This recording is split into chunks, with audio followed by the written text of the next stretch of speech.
Hello, this is Dave Hurwitz, Executive Editor of ClassicsToday.com, here with 4 boxes of Henri Dutilleux. Now, what happens to a composer after they're gone? It's sort of an interesting question, isn't it? And it's one we're going to be considering in connection with some other recently deceased names, too. Dutilleux was an absolutely marvelous composer, a very, very self-critical one.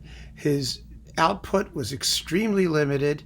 It consists really only of major works, at least later in his career, mostly orchestral music. And most of those were commissioned actually by American orchestras.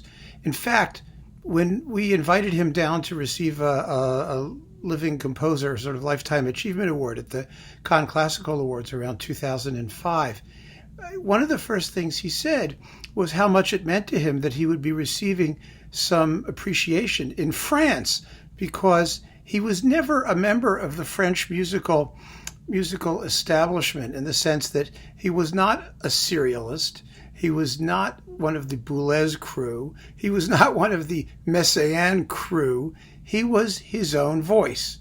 And I think it was hard for him to find a niche in his native France, whereas his music was very, very highly respected, certainly in the U.S. I saw performances of Metabol, which was commissioned by George Sell and the Cleveland Orchestra.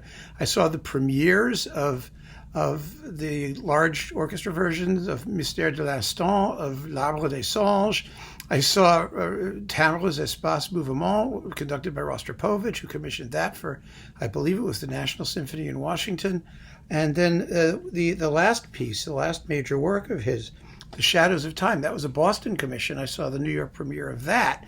So he was getting played. I know that, in my own career as a music critic in the U.S. and seeing his stuff in New York. And his music was marvelous because although it was certainly advanced in style, whether it was tonal or not tonal or purely timbral, it was, first of all, recognizably his own, and second of all, wonderful to listen to, magical even.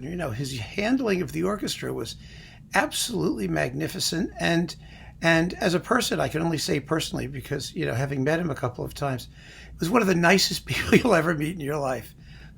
Just a person of unbelievable humility and kindness and warmth and real joy in music. It was just a privilege to have the opportunity to get to meet him. And so I was very happy, after his passing, that these sets came out. Of course, most of them will be out of print now, but I'm going to talk about them anyway, because I just want to talk about the man and his music. And, none of these sets are entirely perfect. It's very odd, actually, because, no label had complete Dutilleux sets at their disposal. The only one, and it's the best one, I have to say, is this one, with Jean-Pascal Tortelier and the BBC Philharmonic on Chandos. This is the Dutilleux set to own, and I'm going to say it straight out because it contains all of his major orchestral works, and they are without a doubt the most consistent performances, because they were all done with the same conductor, the same orchestra, the same label, with excellent soloists. And I really think that if you want to get just one set of Dutilleux, the 4 discs here, is without question the one to have. You may have individual favorites and pieces that have been recorded frequently, like Metabol or some of the other ones, but one of the concertos, for example. But this is the set to have, and we'll come back to it at the end, because it is the most consistent sonically in terms of interpretation. It's uniformly wonderful. So that's fine. But in the meantime, Virgin, which is now EMI, which is now Warner, put out this thing. This was a 5-disc set as opposed to 4. It has Michel Plasson's Dutilleux recordings, which are it's like everything Michel Plasson basically did in Toulouse. They're okay. You know what I mean? They're okay. They're not fabulous. You do get 2 versions of his ballet, Le Loup, the Wolf, There was the suite, the Fragments Symphoniques, and the complete work. But these are sort of historical-ish type recordings. I mean, they're not that old because they only wrote in the 50s. But Bis has recently recorded the complete ballet, and that's the way to go for Le Loup. So the rest of this, aside from you get Truls Mork in the cello concerto, Tout le monde lointain, which is absolutely first rate, and Renaud Capuçon in the violin concerto, L'Arbre des Songes, the Tree of Dreams, which was commissioned by Isaac Stern and premiered by him quite well, by the way, also. So then there's Anne Queffelec in the piano music, including the sonata, which is his great piano work. It's terrific. And then his string quartet and a few other chamber works. And that's basically all there is of Dutilleux. Those performances, that is the concerted works, the concertos, the chamber works, the piano music, are very, very good. But, the symphonies, some of the other orchestral pieces, Timbres, Espace, Mouvement, Metabol,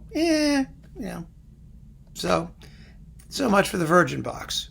Now, let's look at the Deutsche Grammophon box. You might think, Deutsche Grammophon, what did they ever do for Dutilleux? The question is, virtually nothing. They had to license everything. They licensed everything from somewhere. I mean, they had on Philips the Second Symphony and a couple other orchestral works because Semyon Bychkov did them with the Orchestre de Paris.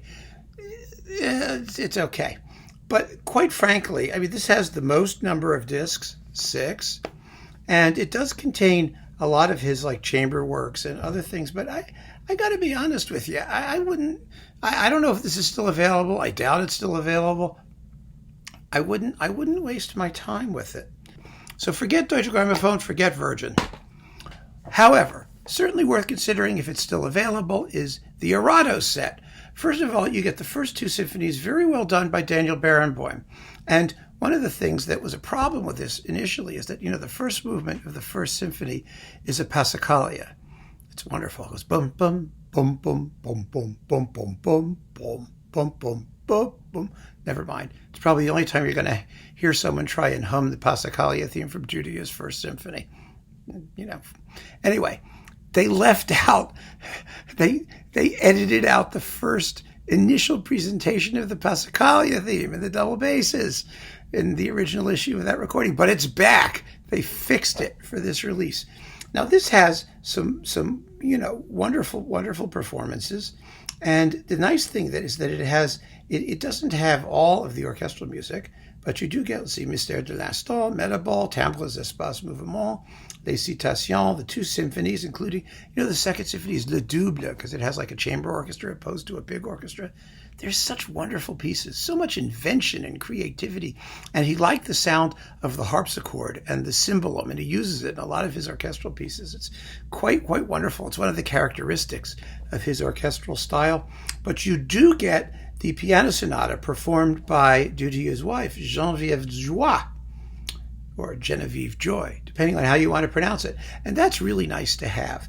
So this set is worth having. You also get the Shadows of Time with Ozawa and the Boston Symphony, who did the premiere. So if you can find this and you want it and you want some of the chamber works mixed in, then it's a very good set, and it's well worth having. However, as I have said before, if you're going to get one Dutilleux box or set, the Chandos with Tortelier is the one to get with the BBC Philharmonic. It's a beautifully recorded, beautifully played, wonderfully interpreted set. And the best thing about it is that because it's Chandos, at least there's a chance it'll stay in print for a while. You may be able to actually find it. It's really 3.5 discs because the Shadows of Time gets its own disc and it's only 21 minutes long. That's disc 4. I assume that they're not going to price it at full price because of that.